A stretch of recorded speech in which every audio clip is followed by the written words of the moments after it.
www.jamiamadiniyajadid.org.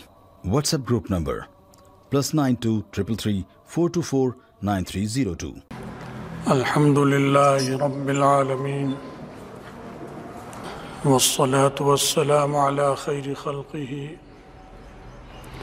سیدنا و مولانا محمد وآلہ واصحابہ اجمعین، اما بعد۔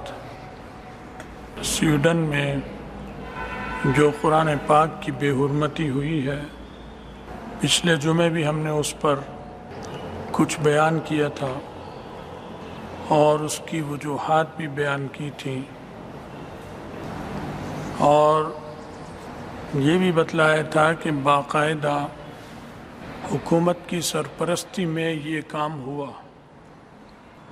اس آدمی نے عدالت میں درخواست دی کہ میں احتجاج کرنا چاہتا ہوں، اس قسم کا احتجاج کروں گا، قرآن جلا کر عید کے دن مسجد کے سامنے، مسجد کے باہر، مجھے اس کی اجازت دی جائے۔ تو سویڈن کی عدالت نے اس کی اجازت دی۔ اس کا مطلب ہے کہ حکومت کی مرضی اور سرپرستی سے ہو رہا ہے۔ ایسا نہیں کہ اچانک ایک آدمی نے ایک شرارت کر دی اور حکومت کو پتہ نہیں تھا، بلکہ جج بھی شریک ہیں، ان کا پورا عدالتی نظام اس میں شریک ہے۔ پھر حکومت کی ساری انتظامیہ، کیونکہ اس پر عمل پھر انتظامیہ نے کرانا ہوتا ہے، اپنی نگرانی اور اپنی حفاظت میں انہوں نے یہ عمل کروایا۔ یہ سن کر ایک ایک بات سنتے ہیں کہ سویڈن نے کرایا، حکومت نے کرایا، اس پہ بھی غصہ آتا ہے، اس پر بھی آتا ہے، عدالت نے کرایا، اس پر بھی غصہ آتا ہے، ہر چیز پہ غصہ آتا ہے۔ لیکن میں نے پچھلی دفعہ بھی عرض کیا تھا کہ وہ تو اپنا کام کر رہے ہیں، اس میں غصے کی کیا بات ہے؟ غصہ تو اپنے آپ پر آنا چاہیے مسلمانوں کو، کیونکہ مسلمانوں کی اسلام سے بے مروتی، دین اور مذہب سے بے وفائی، قرآن کی بے حرمتی اور بے اعتنائی، یعنی اس قدر بے اعتنائی ہے قرآن کی کہ ایک طرح سے بے حرمتی ہوتی ہے اس کی، تو یہ تو مسلمان خود کر رہا ہے، اسی لیے وہ کرتے ہیں۔ اور اس لیے نہیں بلکہ وہ تو اپنی فطرت کی وجہ سے کرتے ہیں، وہ تو کریں گے، انہوں نے ہمیشہ یہی کیا اور وہ یہ کرتے رہیں گے۔ لیکن مسلمان ایسا تھا نہیں، جب سے ایسا ہوا یہ چیزیں وہ اعلانیہ کرنے لگ گئے۔ پہلے ان کا دل چاہتا تھا یہ کریں، لیکن مسلمانوں کی مضبوطی اور جہاد کی وجہ سے ان میں جرأت نہیں ہوتی تھی کہ وہ یہ کام کر سکیں۔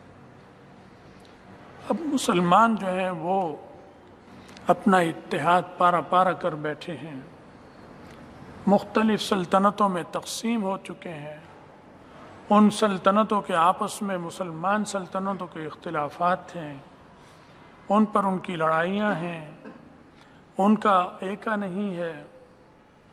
پھر سلطنتوں کے اندر کئی دین ہیں، سب مسلمان اپنے کو کہتے ہیں، لیکن ہر جماعت، ہر گروپ کا، ہر مجموعے کا ایک اپنا دین ہے۔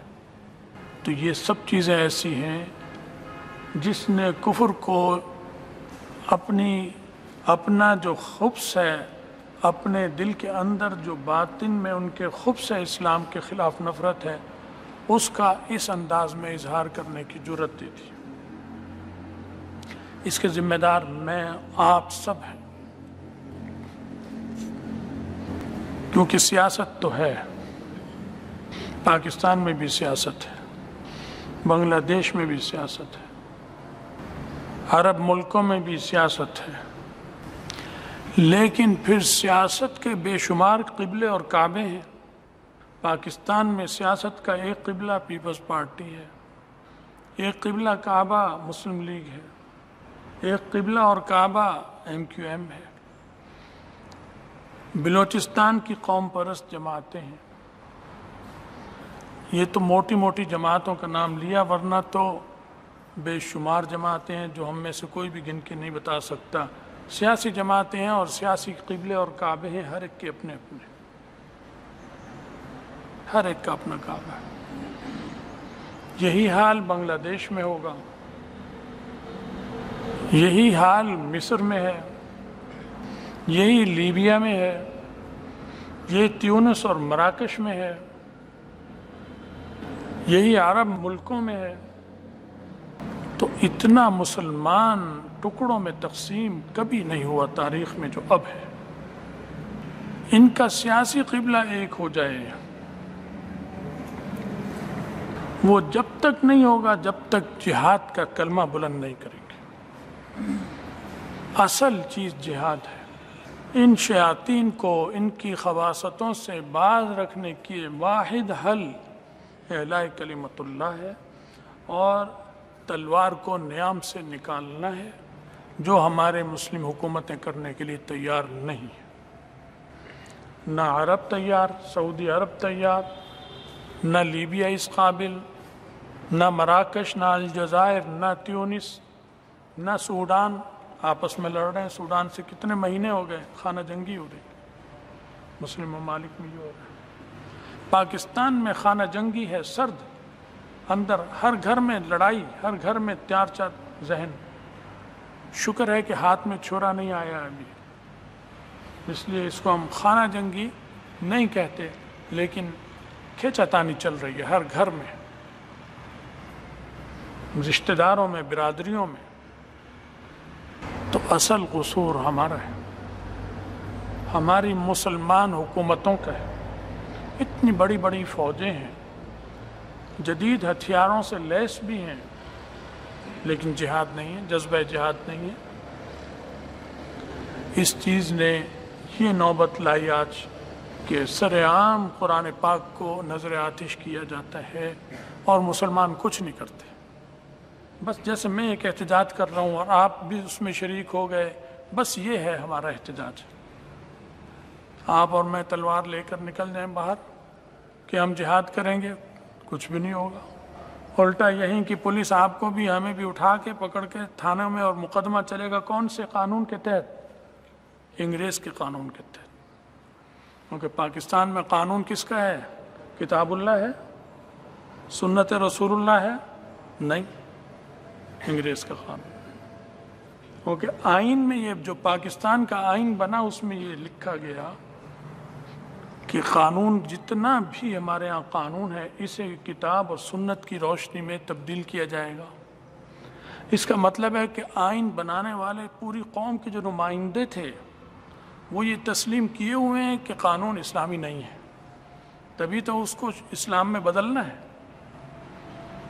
اگر اسلامی قانون ہوتا تو پھر یہ کہنا کہ اس کو اسلامی شقوں میں بدلنا ہے، یہ کی ضرورت ہی نہیں تھی۔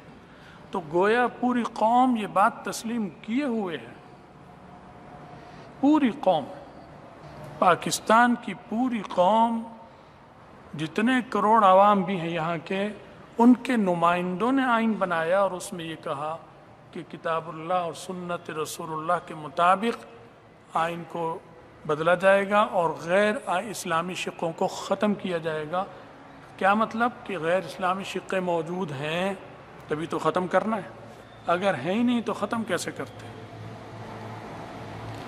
وہ جو آئین بنایا جن جماعتوں نے، وہ عوام کی ترجمان بھی ہیں، وہ فوج کی ترجمان بھی ہیں، کیونکہ سب اسے تسلیم کرتے ہیں۔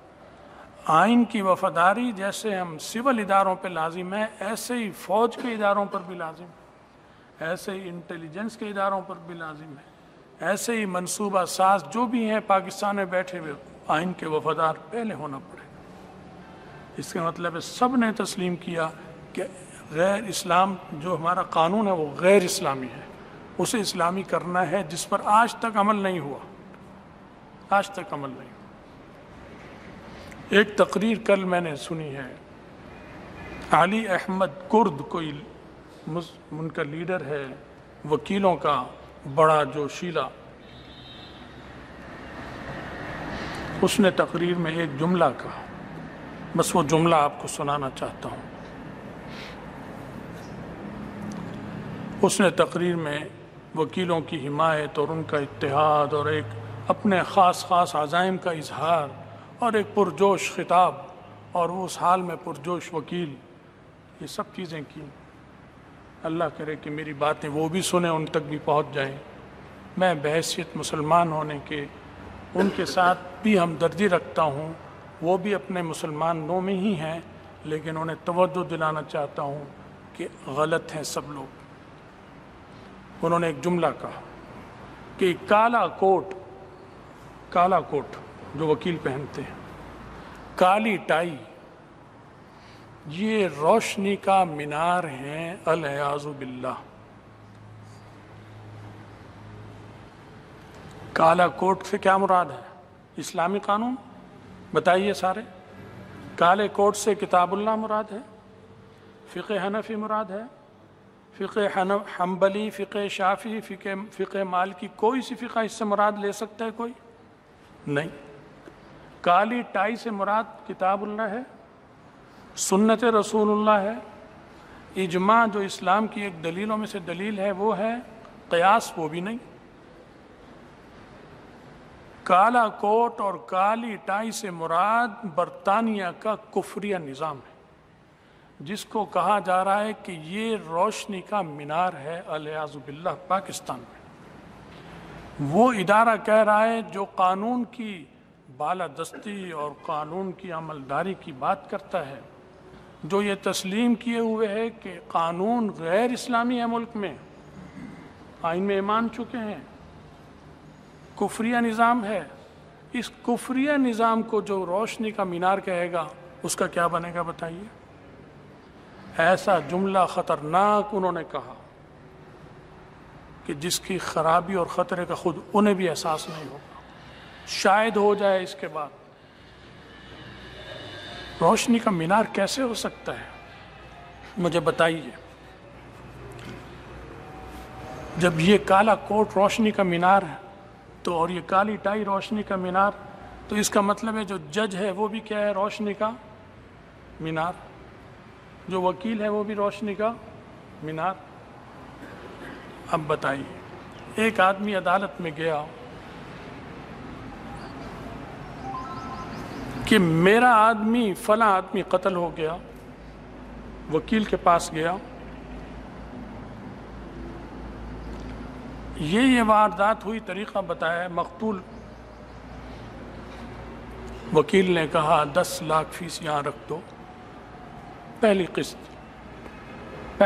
10 لاکھ کم سے کم، ورنہ چھوٹے موٹے کیسوں میں بھی 3 لاکھ 4 لاکھ سے کم بات نہیں کرتے، 10 لاکھ یہاں رکھ دو۔ وہ مرتا کیا نہ کرتا، جہاں سے کہاں سے کیا اس نے کر دیا۔ اب اسی مقتول کا جو قاتل ہے وہ بھی وکیل کے پاس گیا، وکیل سے کہتا ہے کہ یہ واردات ہوئی ہے، آپ نے کیس لڑنا ہے۔ وکیل یہ نہیں دیکھتا کہ ان میں کون ظالم ہے کون مظلوم ہے، وہ کہتا ہے ٹھیک ہے ہو جائے گا، لاؤ 20 لاکھ رکھ دو۔ اس نے جائز قتل کیے یا ناجائز قتل کیے یہ بعد کی بات ہے، پہلے اسے 20 لاکھ دینے۔ وہ مقتول صحیح قتل ہوا، جائز قتل ہوا یا ناجائز قتل ہوا یہ بات کی بات ہے، ابھی طے نہیں ہے۔ اس سے 20 لاکھ 10 لاکھ نکال لیے، اس سے 20 لاکھ 30 لاکھ روپیہ تو ابھی نکل گیا۔ ان میں پتہ نہیں کہ ظالم کون ہے مظلوم کون ہے۔ وکیل اس کے ساتھ بھی جا رہا ہے اور وکیل اس کے ساتھ بھی عدالت میں جا رہا ہے، ایک تو صحیح ہے نا، ان میں سے دونوں تو صحیح نہیں ہو سکتے، ایک ظالم اور ایک مظلوم۔ یہ بات یقینی ہے کہ وکیل ایک کے ساتھ، ان میں سے ایک ظالم ہے اس کے ساتھ بھی وکیل جا رہا ہے، اس کا دفاع بھی وکیل کر رہا ہے، یعنی اس کا دفاع بھی یہ قانون کر رہا ہے۔ سوال یہ ہے کہ یہ قاتل ہے، یہ مقتول کے ورثہ ہیں، یہ جج بیٹھا ہوا ہے، یہ وکیل کون ہوتے ہیں یہاں گفتگو کرنے والے؟ جب اصل ذمہ دار جن کا معاملہ ہے وہ موجود ہیں وہ بات کریں گے، یہ کیوں کر رہے ہیں وکیل بات؟ یہ وکلا کا حق کیا ہے کہ یہ آگے بات کرے؟ وہ کہتا ہے میرا بندہ قتل ہو گیا، یہ بات کرنے کا حق اس کو ہے جو مقتول کے ورثہ ہیں۔ وہ کریں گے بات. تم نے قتل کیا، اس سے پوچھا جائے گا، قاتل سے، وکیل سے نہیں پوچھا جائے گا وکیل کیوں آیا ہے. سزا ہوگی اگر تو وکیل کو نہیں ہوگی، اس کو ہوگی، اور بری ہوگا تو وکیل نہیں ہوگا، قاتل ہوگا. یہ وکیل کیوں آیا، اس کی کیا ضرورت؟ میری بات سمجھ میں آ رہی ہے؟ یہ ظالمانہ نظام ہے ہی نہیں کہ معاملہ میرا ہے اور میں محتاج ہوں وکیل کا، اور میں اس کو 10 یا 20 لاکھ روپے بھی دوں، اور ایک مظلوم ہے ان میں سے یقیناً وہ مظلوم بھی پیسے دے رہا ہے. آپ بتائیے یہ روشنی کا مینار ہے وکیل؟ بتائیں. یا تاریکی کا گڑھ ہے؟ دوسری پارٹی کا جو وکیل ہے روشنی کا مینار ہے یا اندھیرا کنواں ہے؟ وہ جج جو بیٹھا ہوا ہے، جو تنخواہ لے رہا ہے اور مراعات لے رہا ہے، وہ دلائل دونوں وکیلوں کی سن رہا ہے، اور دونوں وکیل دلیل دے رہے ہیں عیسائیوں کی، انگریزوں کی، کہ یہ فلاں افسن میں یہ فیصلہ یوں ہوا تھا ایسے کیس کا. جج وہ سنتا ہے، کتاب اللہ نہیں. اس کے پیچھے جو کتابیں لگی ہوئی ہیں لائبریری میں، وہ جو عدالت کے اندر ہیں، ان میں کوئی کتاب اللہ کے نام کی نہیں ہے. نہ اس میں قانون کی کتاب ہدایہ ہے جو ہم پڑھتے پڑھاتے ہیں، ہمارے ہاں پڑھائی جاتی ہے. کوئی قانون کی کتاب اس میں بڑی چھوٹی کوئی نہیں ہے، انگریزی قوانین کی کتاب ہے. بتائیے یہ روشنی کے مینار ہیں کتابیں یا کفر کے نظام کی کتابیں ہیں؟ اس کو ایک جج وکیل کھڑے ہو کر کہتا ہے، اور سارے وکیل اس کی تائید کر کر جوش میں نعرے لگاتے ہیں، اور اس کے آس پاس جو سول جو نہ وکیل ہیں نہ کچھ ہیں وہ بھی جوش میں کہتے ہیں واہ واہ واہ واہ. پتہ ہی نہیں مطلب کیا ہے، نہ تقریر کرنے والے کو نہ سننے والوں کو، کہ ہم کفر کہہ رہے ہیں، کفریہ جملہ کہہ رہے ہیں. الیاذ باللہ. نبی علیہ السلام کے آنے کے بعد کسی نظام کو روشنی کا مینار کہنا یہ کفر ہے. سوائے کتاب اللہ اور سنت رسول اللہ کے کوئی نظام روشنی کا مینار نہیں ہو سکتا. روشنی کا مینار ہے تو حضرت محمد رسول اللہ صلی اللہ علیہ وسلم کی ذات، اور کتاب اللہ اور سنت رسول اللہ، یہ روشنی کا مینار ہے. باقی سارے کے سارے تاریک گڑھے ہیں. یہ وجہ ہے کہ کفر کو جرت ہو رہی ہے کہ وہ قرآن جلا رہا ہے، کہیں حدیث جلا رہا ہے، کہیں یہ کر رہا ہے، کہیں وہ کر رہا ہے، کیونکہ ہمارے یہاں کے قانون نافذ کرنے والے جو قانون کا ٹھیکیدار کہتے ہیں، اور اس نے تقریر میں کہا کہ ہر مظلوم کو انصاف دلانا ہمارا کام ہے. انا للہ و انا الیہ راجعون. مجھے بتائیے یہ دو وکیل جو جا رہے ہیں، دو وکیل جو ایک اس کے ساتھ، یہ دو مظلوم جا رہے ہیں، دونوں مظلومے کے ساتھ ہیں؟ دونوں مظلوم نہیں. بعض دفعہ دونوں ہی ظالم ہوتے ہیں، دونوں ہی نے ظلم کیا ہوتا ہے. ایک نے 19 کیا ہوتا ہے ظلم، ایک نے 20 کیا ہوتا ہے. 19-20 کا فرق ہوتا ہے، دونوں ہی ظالم ہوتے ہیں. اس کا داؤ چل گیا، یہ مارا گیا، اس کا داؤ چلاتی ہے. نبی علیہ السلام نے اس لیے فرمایا کہ قاتل مقتول دونوں جہنم میں جائیں گے.